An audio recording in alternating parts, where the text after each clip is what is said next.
प्रधानमंत्री मोदी रविवार को राष्ट्रीय स्वयंसेवक संघ मुख्यालय केशव कुंज पहुंचे। वे सुबह 9 बजे से दोपहर 1 बजे तक यहां रहे। उन्होंने संघ के संस्थापक केशव बलिराम हेडगेवार और दूसरे सरसंघ संचालक माधव सदाशिव गोलवलकर के स्मारक मंदिर पहुंचकर श्रद्धांजलि दी। बतौर प्रधानमंत्री मोदी की यह संघ मुख्यालय की पहली यात्रा थी। इससे पहले जुलाई 2013 में वो लोकसभा चुनाव के सिलसिले में हुई बैठक में शामिल होने नागपुर आए थे। प्रधानमंत्री ने संघ के माधव नेत्रालय के एक्सटेंशन बिल्डिंग की आधारशिला रखी।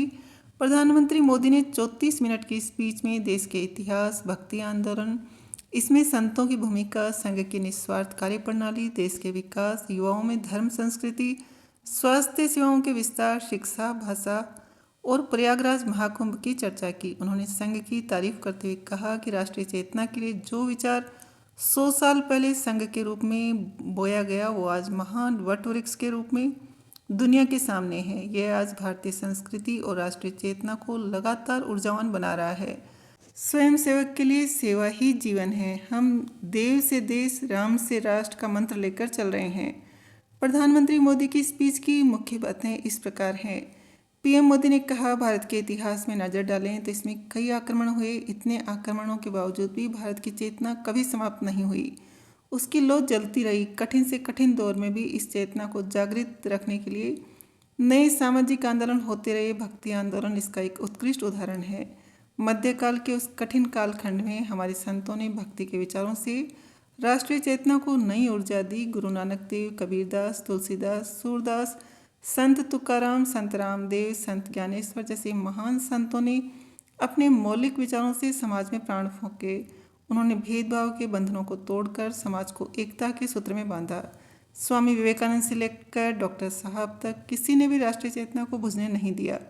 राष्ट्रीय चेतना के जिस विचार का बीज 100 वर्ष पहले बोया गया था वह आज एक महान वटवृक्ष के रूप में खड़ा है। सिद्धांत और आदर्श इस वटवृक्ष को ऊंचाई देते हैं, जबकि लाखों करोड़ों स्वयंसेवक इसकी टहनियों के रूप में कार्य कर रहे हैं। भारत संघ की अमर संस्कृति का आधुनिक अक्षय वट है जो निरंतर भारतीय संस्कृति और राष्ट्रीय चेतना को ऊर्जा प्रदान कर रहा है। पीएम मोदी ने कहा कि हमारा शरीर परोपकार और सेवा के लिए ही है। जब सेवा संस्कार बन जाती है तो साधना बन जाती है। यही साधना हर स्वयंसेवक की प्राणवायु होती है। यह सेवा संस्कार, यह साधना, यह प्राणवायु पीढ़ी दर पीढ़ी हर स्वयंसेवक को तप और तपस्या के लिए प्रेरित करती है। उसे न थकने देती है और न ही रुकने देती है। पीएम मोदी ने कहा, भारत की सबसे बड़ी पूंजी हमारा युवा है। देश का युवा आत्मविश्वास से भरा हुआ है। उसकी रिस्क टेकिंग कैपेसिटी पहले से कई गुना बढ़ चुकी है।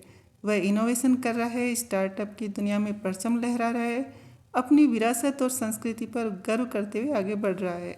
महाकुंभ में हमने देखा कि लाखों करोड़ों की संख्या में युवा पीढ़ी पहुंची और सनातन परंपरा से जुड़कर गौरव से भर उठी। भारत का युवा आज देश की जरूरत को ध्यान में रखते हुए काम कर रहा है। यही युवा 2047 के विकसित भारत की ध्वजा थामे हुए है। मुझे भरोसा है कि संगठन, समर्पण और सेवा की त्रिवेणी विकसित भारत की यात्रा को ऊर्जा और दिशा देती रहेगी। पीएम मोदी ने अपनी स्पीच में कहा कि वसुधैव कुटुंबकम का मंत्र आज विश्व के कोने कोने में गूंज रहा है। जब कोविड जैसी महामारी आती है तो भारत विश्व को परिवार मानकर वैक्सीन उपलब्ध कराता है।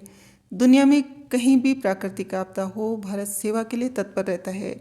म्यांमार में भूकंप आया तो भारत ऑपरेशन ब्रह्मा के तहत तुरंत मदद के लिए पहुंच गया। नेपाल में भूकंप हो, मालदीव में जल संकट हो, भारत ने सहायता देने में क्षण भर की भी देरी नहीं की। युद्ध के हालात में भी भारत दूसरे देशों के नागरिकों को सुरक्षित निकाल कर लाता है। भारत अब ग्लोबल साउथ के आवाज़ भी बन रहा है। विश्व में बंधुत्व और सेवा की यह भावना हमारे संस्कारों का ही विस्तार है। पीएम मोदी ने कहा कि देश के सभी नागरिकों को बेहतर स्वास्थ्य सुविधाएं देना हमारी प्राथमिकता है। गरीब से गरीब व्यक्ति को भी बेहतरीन इलाज मिले। कोई भी देशवासी अपने जीवन जीने की गरिमा से वंचित न रहे।